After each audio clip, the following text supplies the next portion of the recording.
नमस्कार, वंदे मातरम प्यारे साथियों। मैं विक्रम वर्मा आपका तहे दिल से स्वागत करता हूं आपके अपने YouTube channel online study with Vikram पर। तो प्यारे साथियों, आप सभी स्वस्थ होंगे, मस्त होंगे और अपनी अपनी तैयारी में व्यस्त होंगे। जैसा कि प्यारे साथियों आप सभी को पता है कि हम कर रहे हैं संपूर्ण राजस्थान जीके। जी हाँ प्यारे साथियों, संपूर्ण राजस्थान जीके सब्जेक्ट वाइज कर रहे हैं, टॉपिक वाइज कर रहे हैं, जिसमें हमारा पहला सब्जेक्ट चल रहा है राजस्थान की कला संस्कृति, उसके बाद राजस्थान का भूगोल, उसके बाद राजस्थान का इतिहास करने वाले हैं। चाहे आप कर रहे हो शिक्षक भर्ती first grade, second grade, third grade की तैयारी, या सीईटी ग्रेजुएशन, सीईटी 10+2 की तैयारी, एलडीसी की तैयारी, तो एलडीसी का तो पेपर हो चुका होगा, आने वाली एलडीसी की तैयारी, या फिर पटवार की तैयारी, या फिर पशु परिचर की तैयारी, यानी राजस्थान में आयोजित होने वाली किसी भी प्रतियोगी परीक्षा की तैयारी कर रहे हो तो इन क्लासों को कंटिन्यू लगा लेना। आपका राजस्थान जीके में है ना, एक भी क्वेश्चन गलत नहीं होगा, क्योंकि इन क्वेश्चनों की सीरीज देखिए किस प्रकार हम क्वेश्चन कर रहे हैं। तो अधीनस्थ बोर्ड और आरपीएससी द्वारा पूछे गए 2001 से लेकर 2024 तक जितने भी प्रश्न है ऑफिशियल आंसर की के साथ हम कर रहे हैं, और जो कोई पॉइंट रह जाता है इन क्वेश्चनों के माध्यम से तो वो हम उनकी व्याख्या सहित समझ लेते हैं, यानी उन क्वेश्चनों की हम व्याख्या कर लेते हैं। तो सारा का सारा मैटर आपको करवाया जा रहा है। तो देखिए, अब तक हमने 31 क्लासें नहीं 30 क्लासें हो चुकी है, और आज की हमारी 31 नंबर क्लास रहने वाली है। भाषा व बोलियां टॉपिक हो गया, साहित्य ग्रंथ एवं साहित्यकार हो गया, लोक देवता, लोक देवी, आसन संप्रदाय, आभूषण, वेशभूषा, खान पान, लोक नृत्य, वाद्य यंत्र, मेले, त्योहार, हस्तकला और चित्रकला, ये टॉपिक हमारे हो चुके हैं। और आज हमारा टॉपिक रहने वाला है राजस्थान की जनजाति व प्रथाएं। कौन सा टॉपिक रहने वाला है? राजस्थान की जनजाति व प्रथाएं हमारा आज का टॉपिक रहने वाला है। तो चलिए आज की क्लास हम स्टार्ट करते हैं नई ऊर्जा नई उमंग के साथ। रख हौसला, वो मंजर भी आएगा, प्यासे के पास चलकर समंदर भी आएगा। थक कर ना बैठे मंजिल के मुसाफिर, मंजिल भी मिलेगी और मंजिल पाने का मजा भी आएगा। जी हां प्यारे साथियों, तो देखिए आज का हमारा क्वेश्चन नंबर 1। तो प्यारे साथियों, आपकी स्क्रीन पर आज का हमारा पहला क्वेश्चन, और वैसे 837 नंबर क्वेश्चन है और जनजाति टॉपिक का पहला क्वेश्चन रहने वाला है। इससे पहले वाले क्वेश्चन हम सारे कर चुके हैं। तो देखिए पहला क्वेश्चन, कर्नल टोड के अनुसार मीणाओं का मूल निवास स्थान निम्न में से कौन सा था? राजस्थान सीईटी ग्रेजुएशन लेवल 2022 में ये क्वेश्चन है पूछा गया था। तो ऑप्शन नंबर 1 देखिए आबू पर्वतमाला, option number B Kali Khoh पर्वतमाला, या मुकुंदरा पर्वत श्रेणी, या काली घाटी पर्वतमाला। तो इस क्वेश्चन का सही आंसर हमारा ऑप्शन नंबर बी हो जाएगा। क्या हो जाएगा?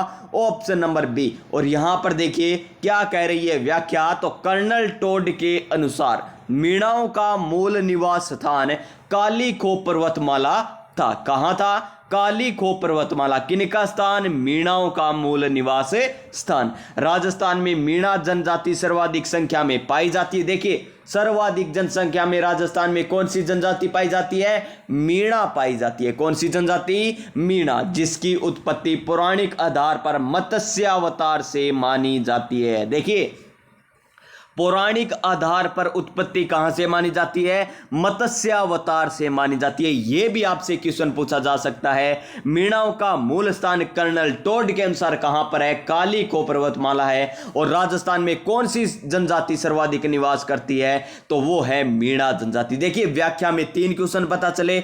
आगे देखिए, मीणा जनजाति है ना, वो संयुक्त परिवार तथा पितर वंशीय परंपरा पाई जाती है, यानी पितर सत्तात्मक पाई जाती है, और संयुक्त परिवार में आपको देखने को मिलते हैं। सर्वाधिक यहां पर जयपुर में, उदयपुर में, सवाई माधोपुर में और करौली में। यहां पर कौन सी जनजाति पाई जाती है? मीणा जनजाति पाई जाती है। इसके अलावा देखिए थोड़ी सी और व्याख्या कर लेते हैं हम किसकी? मीणा जनजाति की। अभी बहुत क्वेश्चन आने वाले हैं मीणाओं के। किनके? मीणा जनजाति के बहुत क्वेश्चन आने वाले हैं, उनमें भी आपको करवाई जाएगी व्याख्या। तो देखिए यहां पर बात करें तो मीणा जनजाति कुल कितनी खांपों में बंटी हुई, यानी कुल कितने भागों में बंटी हुई थी? तो 24 खांपों में बंटी हुई है। कौन सी? मीणा जनजाति। और इनका एक गणक चिन्ह होता है, यानी इनका एक चिन्ह होता है। क्या होता है? चिन्ह होता है। और उस चिन्ह, वह चिन्ह कौन सा है या कह दे गणक चिन्ह है, वो है मछली। क्या है? मीणा बोले तो मैं से मीणा, मैं से मछली। तो मछली इनका क्या है? इनका प्रतीक चिन्ह है। और ये मछली का मांस कभी भी नहीं खाते। सर्वाधिक जनजाति कहां पर पाई जाती है? ये जयपुर जिले में पाई जाती है। कौन से जिले में? जयपुर जिले में पाई जाती है। और इनके देखिए खाप तो कितनी है? 24। और ये कितने वर्गों में बंटी हुई है? 2 वर्गों में। कितने वर्गों में? 2 वर्गों में। एक तो कौन से है? जमींदार मीणा। कौन से? एक तो है जमींदार मीणा, और नंबर दूसरे मीणा कौन से हैं? चौकीदार मीणा। कौन से? चौकीदार मीणा। ये 2 प्रकार के मीणाएं पाए जाते हैं, चौकीदार मीणा और जमींदार मीणा। जमींदार नाम से ही पता चल रहा है क्या करते होंगे? खेती करते होंगे। और चौकीदार से नाम पता चल रहा है कि ये किसी की महल या किसी दुर्ग में रक्षा करते होंगे। लेकिन एक और याद रख लीजिए, कौन? आचार्य मुनि मगन। देखिए मोस्ट इंपॉर्टेंट, आचार्य मुनि मगन। आचार्य मुनि मगन के द्वारा रचित एक मीणा पुराण है। कौन सा? मीणा पुराण। मीणा पुराण किसके द्वारा रचित है? मुनि मगन के द्वारा रचित है। और मीणा पुराण में मीणाओं के कितने गोत्र बताए गए हैं? 5200 गोत्र बताए गए। मीणाओं के कितने गोत्र बताए गए हैं? 5200 गोत्र बताए गए। किसमें? मीणा पुराण में। किनके द्वारा? मुनि मगन के द्वारा रचित है। कितनी खांपों में विभक्त है मीणा जनजाति? 24 खांपों में। ये 2 वर्ग पाए जाते हैं, एक तो जमींदार मीणा और एक चौकीदार मीणा। सर्वाधिक कौन से जिले में निवास करती है? जयपुर जिले में निवास करती है। इनका गणक चिन्ह क्या है? मछली इनका गणक चिन्ह है प्यारे विद्यार्थियों। तो इतना याद रख लीजिए। एक बार आगे और हम व्याख्या करेंगे, एक बार इतना याद रख लीजिए। अब चलिए हमारा नेक्स्ट क्वेश्चन, क्वेश्चन नंबर 838। और क्या है हमारा नेक्स्ट क्वेश्चन? मक्का राजस्थान की किस जनजाति का मुख्य भोजन है? कौन सा? मक्का। तो देखिए मक्का सर्वाधिक कहां पर होता है? दक्षिणी राजस्थान में। बोले तो उदयपुर, डूंगरपुर, उदयपुर में यहां पर होता है। दक्षिणी राजस्थान में उदयपुर हो गया, बांसवाड़ा हो गया, यहां पर होता है मक्का। तो देखिए सहरिया, सहरिया जनजाति, तो सहरिया बोले तो 12 में सर्वाधिक देखने को मिलेगी। सांसी, सांस भर गया उसका, सांस तो भर गया उसका, यानी भरतपुर में है सर्वाधिक। और ये मीणा कहां पर है? जयपुर में सर्वाधिक है। और बात करें किसकी? भीलों की, तो भील सर्वाधिक उदयपुर में निवास करती है। तो देखिए रटने की बिल्कुल भी जरूरत नहीं है। तो मक्का कहां पर होता है? दक्षिणी राजस्थान में। और दक्षिणी राजस्थान में कौन सी जनजाति निवास करती है? तो भील जनजाति निवास करती है। यानी इस क्वेश्चन का राइट आंसर हमारा ऑप्शन नंबर डी हो जाएगा। राजस्थान सीईटी ग्रेजुएशन लेवल में यह क्वेश्चन पूछा गया था। और देख लीजिए यहां पर मक्का राजस्थान की भील जनजाति का मुख्य भोजन है। भील जनजाति राजस्थान में सबसे प्राचीन जाति है। प्राचीन जनजाति, सर्वाधिक जनसंख्या में तो कौन सी पाई जाती है? मीणा पाई जाती है। और सबसे प्राचीन जनजाति पूछे तो कौन सी है? ये है हमारी भील जनजाति। और मीणा के बाद राजस्थान में सर्वाधिक जनजाति कौन सी पाई जाती है? भील पाई जाती है। यानी 1 नंबर में मीणा जनजाति, नंबर 2 पर भील जनजाति। और इनका मुख्य निवास स्थान देख लीजिए उदयपुर, इसके अलावा बांसवाड़ा, डूंगरपुर, चित्तौड़गढ़ जिलों में ये निवास करती है। Next question, question number 839। Kathodi जनजाति, कौन सी जनजाति? कथोड़ी जनजाति आ गई हमारी। तो कथोड़ी जनजाति राजस्थान में मुख्यतः कौन से जिले में पाई जाती है? डूंगरपुर में, डै से डूंगरपुर, डै से डामोर जनजाति, डै से डूंगरपुर, डै से डामोर जनजाति पाई जाती है। बांसवाड़ा में या फिर उदयपुर में। उदयपुर में तो अभी हमने देखा था कि भील जनजाति पाई जाती है। तो इसका सही आंसर क्या हो जाएगा? हमारा ऑप्शन नंबर क्या आ जाएगा? डी आ जाएगा या सी आ जाएगा? इसका सही आंसर हमारा ऑप्शन नंबर सी आ जाएगा। क्या आ जाएगा? ऑप्शन नंबर सी, उदयपुर आ जाएगा। क्या आ जाएगा? उदयपुर में। और उदयपुर की तहसील की बात करें, मोस्ट इंपॉर्टेंट है इन तहसीलों का नाम। तो तहसील की बात करें तो तहसील है एक तो कोटड़ा तहसील। कौन सी? कोटड़ा तहसील, कथोड़ी जनजाति कोटड़ा तहसील। और एक जाडोल तहसील। कौन सी? कोटड़ा और जाडोल तहसील में उदयपुर में सर्वाधिक निवास करती है। कौन सी? कथोड़ी जनजाति।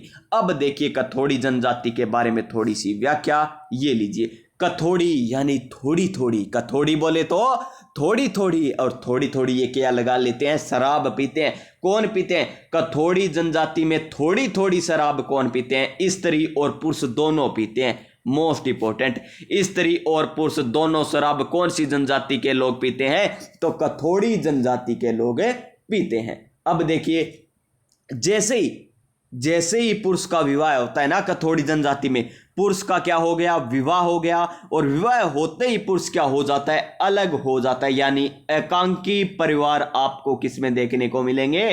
कथोड़ी जनजाति में। किस प्रकार का? एकांकी परिवार देखने को मिलेगा।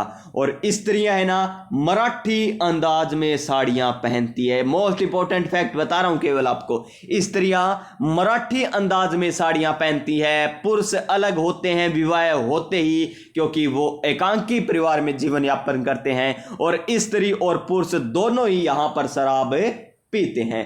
और इनका लोकप्रिय नृत्य पता है कौन सा है आपको? लावणी। कौन सा है? लोवणी, लावणी। और कौन सा है? मावलिया नृत्य। कौन सा? मावलिया नृत्य।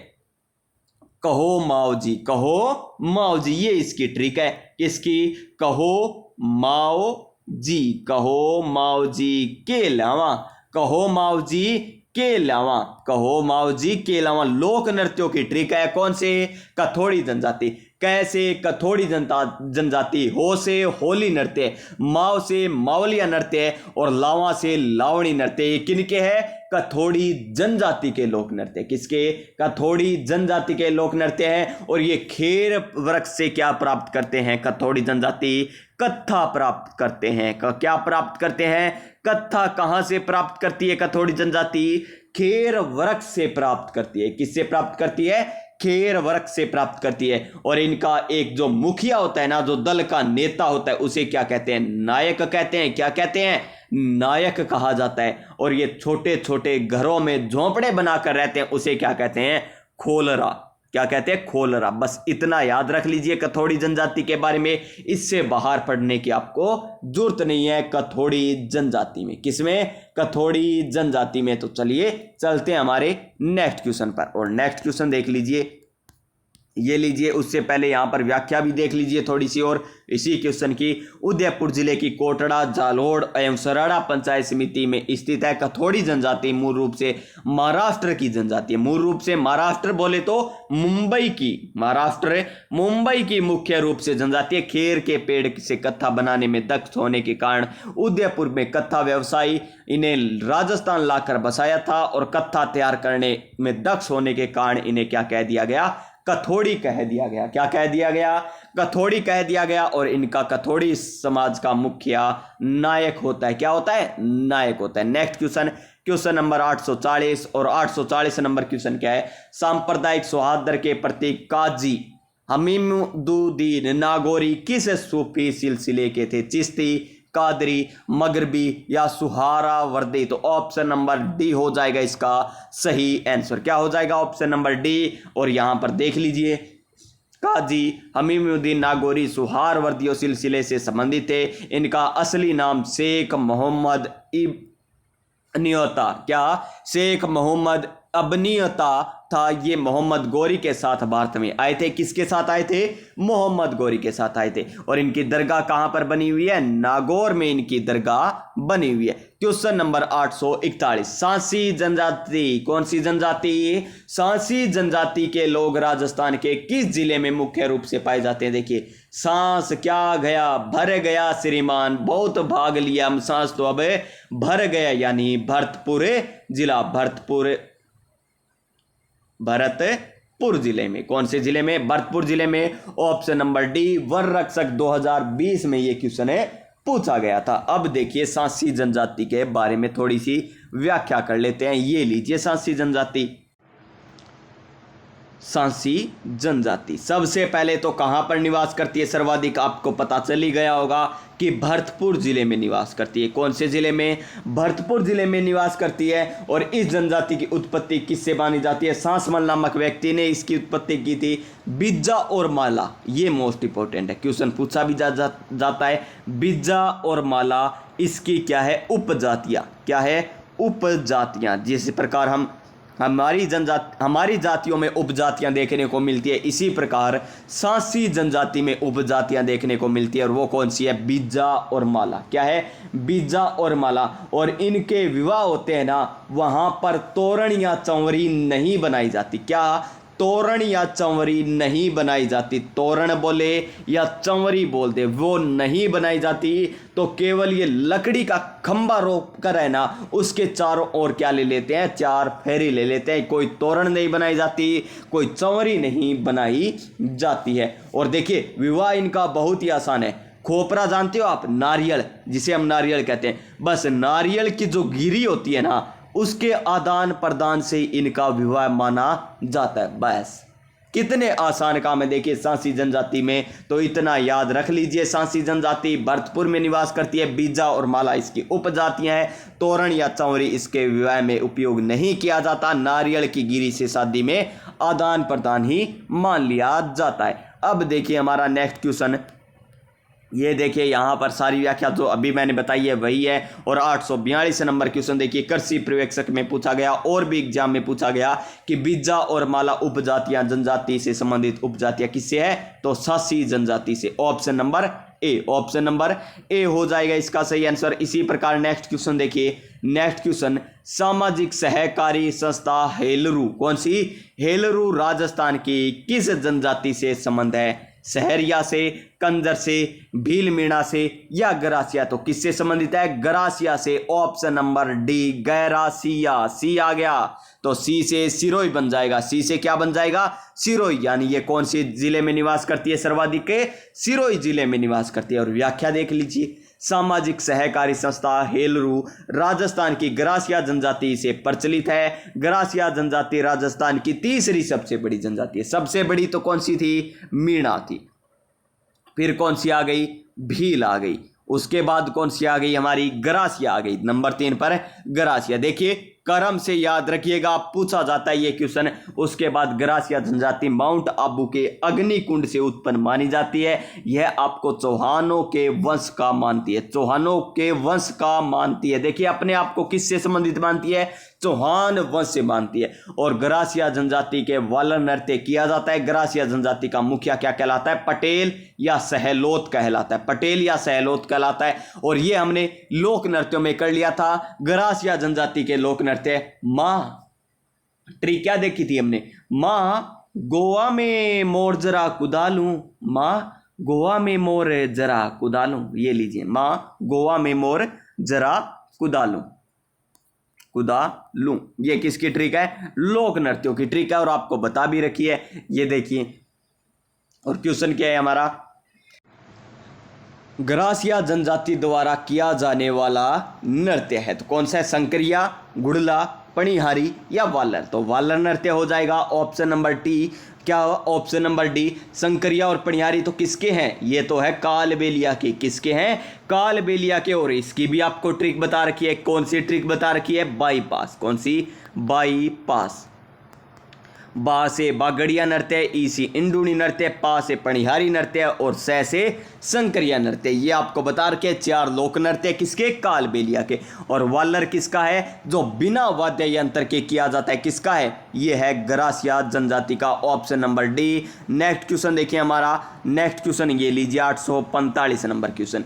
गरासिया जनजाति के में गांव के मुखिया को क्या कहा जाता है? तो गांव के मुखिया को क्या कहा जाता है? मुखी, पटेल, लदवी या कोतवाल? तो क्या कहा जाता है? ये कहा जाता है प्यारे विद्यार्थियों पटेल। क्या कहा जाता है? पटेल। और कोतवाल किसको कहा जाता है? सहरिया। सहरिया जनजाति के प्रमुख को क्या कहते हैं? कोतवाल कहते हैं। और पटेल गरासिया जनजाति के गांव के मुखिया को पटेल कहा जाता है। अब देखिए नेक्स्ट, सीताबाड़ी मेला मुख्यतः किस जनजाति से संबंधित है? देखिए सीताबाड़ी बा से क्या बनेगा? 12। सीताबाड़ी बा से 12 और सीता माता आ जाए। क्या आ जाए? सीता माता। देखिए तार है तो प्रतापगढ़। सीता माता प्रतापगढ़। तो देख लीजिए सीताबाड़ी 12 आ गया। तो 12 जिले में कौन सी जनजाति निवास करती है? देखिए गरासिया। ग्रासिया आ गया तो ये तो सिरोही में निवास करेगी। सहरिया तो बारा में निवास करती है, ठीक है। भील तो उदयपुर में निवास करती है और मीणा तो जयपुर में निवास करती है। तो इसका सही आंसर ऑप्शन नंबर बी आ जाएगा, सीताबाड़ी सहरिया जनजाति, option number B. Next question से पहले व्याख्या देख लीजिए। सीताबाड़ी मेला मुख्य रूप से सहरिया जनजाति से संबंधित है। ये ज्येष्ठ अमावस्या के दिन आयोजित होता है, यानी सीताबाड़ी का मेला कब बढ़ता है? ज्येष्ठ अमावस्या को बढ़ता है। सीताबाड़ी का ये ऐतिहासिक महत्व रखता है, धार्मिक पशु मेला के रूप में पहचाना जाता है, ठीक है। और जनजाति मुख्यतः बारा जिले के शाहाबाद और किशनगंज क्षेत्र में पाई जाती है। कौन से क्षेत्र में? शाहाबाद और किशनगंज क्षेत्र में पाई जाती है। इनके गांव के सहरोल मोहल्ले की फला, और देखिए यहाँ पर इनके गांव को सहरोल कहा जाता है, मोहल्ले को फला कहा जाता है और मुखिया को कोतवाल कहा जाता है। किसके? सहरिया के। और इनके द्वारा बिछिया झेला शिकारी लोक नृत्य किया जाता है। बिछिया झेला शिकारी नृत्य किया जाता है। अब देखिए नेक्स्ट, निम्नलिखित में से एक नृत्य सहरिया जनजाति का नहीं है, सहरिया जनजाति का। तो बिछुआ है, झेला है, शिकारी है, लेकिन द्विचक्री नहीं है। तो द्विचक्री किसका है? भील का। भीलों की ट्रिक क्या है लोक नृत्यों की? लोक नृत्यों में आपको करा रखा है, क्या है प्यारे विद्यार्थियों? गौरी गेर दियो हार पाली में। गौरी गेर दियो हार पाली में किसकी है? भील की। बाईपास किसकी है? कालबेलियों की। माँ गोवा में मोर जरा कुदा लूं किसकी है प्यारे विद्यार्थियों? ये है ग्रासिया जनजाति की। और अभी हमने कथोड़ी जनजाति की देखी थी, क्या? कहो मावजी के लावा, कहो मावजी के लावा। बस इतने में लोक नृत्य कंप्लीट हो जाएंगे आपके। 848 नंबर क्वेश्चन देखिए कि सहरिया जनजाति राजस्थान के कौन से जिले में निवास करती है? सहरिया बारा में, ऑप्शन नंबर ए। कितनी बारी आपको बता दिया होगा, अब तो आपको याद भी हो चुका होगा। अब देखिए यही क्वेश्चन आया है कि राजस्थान में निम्नलिखित में से कौन सी तहसील में सहरिया जनजाति का घनत्व अधिकतम है? देखिए सहरिया जनजाति कहां पर पाई जाती है? बारा। इतने से काम नहीं चलेगा, एलडीसी के एग्जाम में पूछा गया क्वेश्चन। दरियाबाद भी बारा में, किशनगंज भी बारा में, मांगरोल भी बारा में, छबरा। देखिए हमें क्या पूछा है? घनत्व है कहां पर ज्यादा है? तो किशनगंज में, याद रखिएगा, ऑप्शन नंबर बी हो जाएगा। और आज का हमारा अंतिम क्वेश्चन रहने वाला है, गोविंद गुरु ने भीलों एवं ग्रासियों को किस के माध्यम से संगठित किया था? एक की आंदोलन तो मोतीलाल तेजावत ने 21 में चलाया था। मोतीलाल तेजावत ने। संप सभा की स्थापना 1883 में किसने की थी? गोविंद गिरी के द्वारा की गई थी। मोस्ट इंपॉर्टेंट है, इसका सही आंसर हमारा ऑप्शन नंबर सी हो जाएगा। और वनपाल भर्ती परीक्षा 2020 में पूछा गया, और व्याख्या यहां पर देख लीजिएगा और देख लें। गोविंद गुरु ने भीलों और ग्रासियों को संप सभा के माध्यम से संगठित किया।